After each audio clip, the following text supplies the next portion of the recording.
My name's Shane Hines. I go to Ball State University and I major in computer technology. I'm a sophomore. I live in Muncie now. I grew up in a little town called Farmland and I graduated with about 70 people. The night of my accident, I went to a birthday party on July 11th, and then it got over at like 9 or 10, and I'm like, well, it's getting kind of late, we better head back. My right front tire went out, which caused my truck to go into the ditch, and then I overturned it, like overcorrected, and then it went into the other side of the ditch, which I hit a telephone pole, and then the telephone pole came down and like in the middle of the truck. So it like damaged my right side mostly. The most thing I actually remember is being in a whole bunch of pain.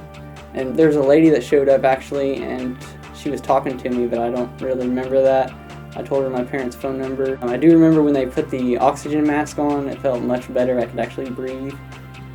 I was in the hospital from July 12th, obviously, until August 25th. I broke my humerus, and I broke my clavicle.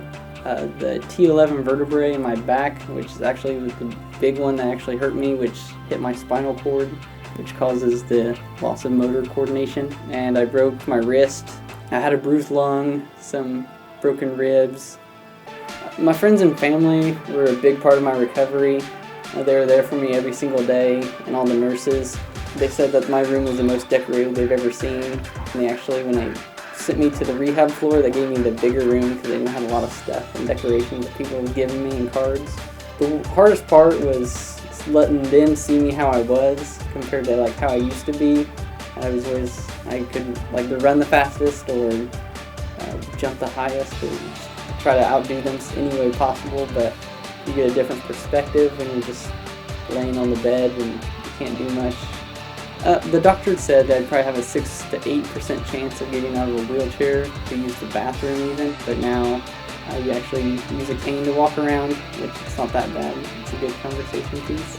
I don't let my injury slow me down on what I do. Well, obviously I don't walk as fast, but that's okay.